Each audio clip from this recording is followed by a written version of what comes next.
Venezuela tiene las mayores reservas de petróleo en todo el mundo, más que Arabia Saudita, Irán, Irak e incluso países muchos más ricos en petróleo como Estados Unidos, Canadá y México. A pesar de esto, Venezuela no tiene una economía fuerte. De hecho, los venezolanos hoy están notablemente peor que hace 20 años. Entonces, ¿por qué Venezuela es tan pobre si tiene acceso a tanto dinero generador de petróleo? Hola y bienvenidos a Geopasión. Venezuela es un lugar fascinante. Aunque el país comenzó su vida como colonia, eventualmente llegaría a ser la primera nación independiente de América del Sur. Sin embargo, el descubrimiento de grandes cantidades de petróleo ha hecho que se convirtiera en un estado petroautoritario en las últimas décadas, que ha terminado en el país volviéndose increíblemente pobre hoy en día. Al igual que con la mayoría de los países hoy en día, Venezuela tiene su parte justa de la historia colonial. Pero antes de llegar a cómo el país fue modelado por los poderes europeos, vale la pena destacar que Venezuela fue hogar de muchas civilizaciones indígenas, incluyendo la cultura tomatucuica. Esta sociedad era muy compleja y tenía aldeas permanentes preplaneadas rodeadas en campos de terrazas irrigados y muchas otras características que serían comunes en Europa en ese tiempo. Pero aunque Venezuela era hogar de un estimado de 1 millón de personas indígenas, la llegada de los europeos cambiaría sus vidas completamente. Cristóbal Colón desembarcó por primera vez en lo que ahora se conoce como Venezuela durante su tercer viaje al Nuevo Mundo en 1498. Sin embargo, no fue a principios de 1500 que España estableció su primer asentamiento permanente en América del Sur, en la actual ciudad de Cumaná. Esto marcó el comienzo de una colonización española de la región, con la corona española buscando expandir su imperio y asegurar reclamaciones al Nuevo Mundo contra otros poderes europeos. Y a medida que España se expandía por el continente, impondrían sus instituciones, cultura y religión entre las poblaciones nativas. Esto incluía un sistema económico conocido como una encomienda, mediante el cual la corona otorgaba a los colonos un número de indígenas de quien podían exigir trabajo o tributo. A medida que la colonia de Venezuela se expandía a lo largo de los siglos, España continuaría estableciendo nuevas ciudades y territorios. Inicialmente, la economía de la región se basaba en la pesca de perlas, pero más tarde se expandió para incluir la agricultura, la ganadería y la minería. Pero a medida que España continuaba explotando su corona venezolana, su gente comenzaría a pensar en cómo sería la vida como un país independiente. Los primeros rumores de independencia dentro de Venezuela comenzaron a finales de 1700, influenciados por las ideas ilustradas de libertad, igualdad y autogobierno, junto con los ejemplos establecidos por las revoluciones americana y francesa. Los colonos comenzaron a cuestionar el gobierno español. Este descontento se vio alimentado aún más por la alta tributación y las estrictas restricciones comerciales impuestas por la corona española. El 5 de julio de 1811,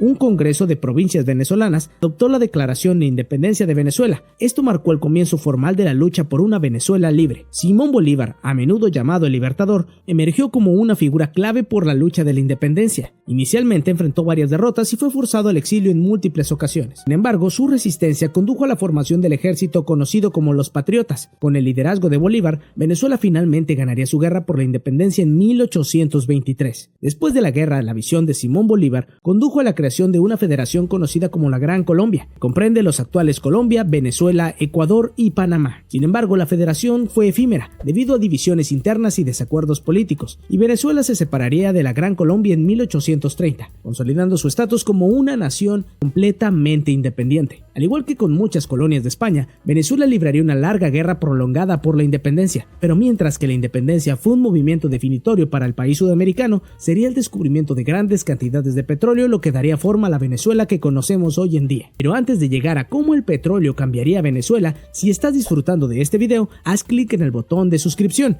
Más videos divertidos de geografía están a un solo clic de distancia. El petróleo ha sido un enorme recurso económico para muchos países durante el último siglo, o así, países de Oriente Medio como Arabia Saudita, Kuwait, Irak e Irán han podido financiar básicamente sus presupuestos nacionales gracias a las vastas cantidades de petróleo que han podido extraer del planeta. Y debido a que estos países controlan tanto petróleo, también han podido crear una organización llamada OPEP para controlar e influir en los precios del petróleo en todo el mundo. Pero mientras que los estados miembros de la OPEP estarían principalmente en Oriente Medio, uno de los miembros fundadores estaba en América del Sur, y ese país es Venezuela. Venezuela describió el petróleo por primera vez en el lago Maracaibo, en su costa noreste, a principios de 1900, pero pasarían varias décadas hasta que la nación surgiera como un actor importante en la industria petrolera mundial. Para la década de 1930, Venezuela se había convertido en uno de los principales exportadores de petróleo del mundo, con el Producto Interno Bruto per cápita más alto de América Latina. Gran parte de esto se debe al petróleo y a la significativa inversión que el recurso trajo de la compañía petrolera extranjera. Pero la influencia de las empresas extranjeras en la industria petrolera de Venezuela generó rechazo con el tiempo, lo que llevó a la nacionalización nacionalización de la industria petrolera en 1976. Tras tomar el control del petróleo del país, el gobierno establecería Petróleos de Venezuela, una empresa estatal responsable de la exploración, producción, refinación y exportación del petróleo, en un esfuerzo por maximizar sus ganancias de la industria petrolera. Y durante ese tiempo parecía que Venezuela iba a convertirse en uno de los países más ricos del mundo. El auge petrolero de la década de 1970, desencadenado por un aumento en los precios globales del petróleo debido a eventos geopolíticos como la guerra árabe-israelí y la revolución iraní, traería aún más dinero a Venezuela, y con los ingresos petroleros llenando las arcas del gobierno, llevaría un periodo de crecimiento económico significativo para el país. Los mayores ingresos del petróleo permitieron al gobierno financiar los proyectos de desarrollo más ambiciosos, expandir los servicios públicos e implementar programas sociales muy extensos. Fue durante este tiempo que hubo un aumento marcado en los estándares de vida, una clase media en crecimiento y una tendencia de migración urbana. En ese momento, Venezuela era uno de los principales países más ricos de América del Sur. Desafortunadamente para Venezuela, su fortuna petrolera no duraría mucho tiempo, ya que una serie de eventos geopolíticos globales y luchas internas continuas, corrupción y mala gestión eventualmente vaciarían los bolsillos colectivos del país. En 1973, Venezuela producía y exportaba 3.5 millones de barriles de petróleo por día, pero para 2020 esa cantidad había disminuido poco a poco a menos de 600,000 barriles por día. Esto a pesar del hecho de que Venezuela tiene las mayores reservas probadas de petróleo de cualquier país en el planeta, con 304,000 millones de barriles. Para poner este número en perspectiva, si Venezuela volviera a bombear 3.5 millones de barriles por día, le tomaría más de 237 años al país agotar su petróleo. Y mientras la base de la riqueza de Venezuela estaba basada en sus enormes reservas de petróleo, esto lamentablemente llevaría al país a una sobredependencia del petróleo como fuente de ingreso. Esto creó dentro de Venezuela un efecto económico comúnmente conocido como la enfermedad holandesa, en la que un aumento de un recurso singular lleva un fortalecimiento de la economía local, pero también hace que otros sectores de la industria sean menos competitivos. En Venezuela el sector petrolero floreció, pero otros, como la agricultura y la manufactura, sufrieron, lo que llevó a una economía excesivamente dependiente del petróleo. Y fue esta falta de diversificación en la economía la que expuso a Venezuela cuando los precios del petróleo se desplomaron en la década de 1980 y nuevamente en la década de 2010, provocando una economía muy inestable. Fue esta espiral descendente económica y social lo que allanó el camino para que Hugo Chávez tomara el poder en 1998. Chávez inmediatamente aprobó leyes para que expropiaran las empresas privadas, expandían programas de bienestar social y aumentaban el control estatal sobre la economía. Inicialmente estos cambios fueron populares, pero las políticas con el tiempo tensaron severamente las finanzas de Venezuela y profundizaron la dependencia del país de los ingresos petroleros. Tras la muerte de Chávez en 2013, su sucesor, Nicolás Maduro, continuó implementando estas políticas en medio de precios de petróleo en declive, lo que precipitó una crisis económica total a mediados de la década de 2010. Para entonces, Venezuela estaba lidiando con la hiperinflación, escasez crítica de bienes básicos, un colapso en los servicios públicos y un drástico aumento en las tasas de pobreza. Esta crisis económica, una de las peores en la historia reciente, desencadenó un éxodo masivo, con millones de venezolanos huyendo de su patria en busca de mejores oportunidades. Venezuela hoy en día depende mucho del petróleo para sus ingresos. Mientras que el país no está produciendo casi tanto petróleo hoy, la industria todavía representa alrededor del 95% de todos los ingresos por exportaciones del país. Esto significa que Venezuela aún no ha diversificado lo suficiente para garantizar una economía más estable. Esta situación, combinada con las políticas económicas promulgadas por el actual presidente de Venezuela y las sanciones emitidas al país por Estados Unidos y otros países de Europa Occidental, ha llevado a tasas de hiperinflación superiores al 3000%. Para poner esto en perspectiva, los Estados Unidos, que han estado sufriendo de alta inflación durante el último año, han promediado alrededor del 8 al 10% de inflación, y esto ha llevado a un gran éxodo del país. En 2015, Venezuela tenía aproximadamente 30.1 millones de personas, pero para 2020 ese número había disminuido a 28.4 millones de personas. Desde 2015, los venezolanos han huido a más de 90 países para escapar del colapso económico. Entre 2015 y 2017, la inmigración venezolana aumentó un 1.388% en Chile, un 1.132% en Colombia, 1.016% en Perú, 922% en Brasil, 344% en Argentina y Ecuador, 268% en Panamá, 225% en Uruguay, 104% en México, 38% en Costa Rica,